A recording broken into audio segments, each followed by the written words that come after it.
Guys আমার সামনে রয়েছে একটা ফুল স্কোয়াড। এই স্কোয়াডের একজন মেম্বার কিন্তু আমাকে একটু আগে মেরে লল দিয়েছিল, সেই জন্য দেখো আমি তাদের সাথে কি করি। আর আমি যদি এই ম্যাচটিতে তাদেরকে মেরে ফেলতে পারি তাহলে তোমরা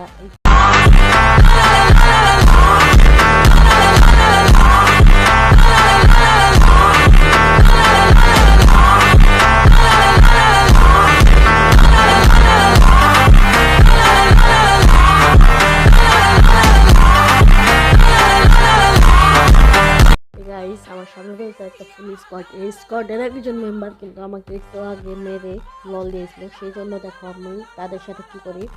আর আমি যদি এই ম্যাচটিতে তাদেরকে মেরে ফেলতে পারি তাহলে তোমরা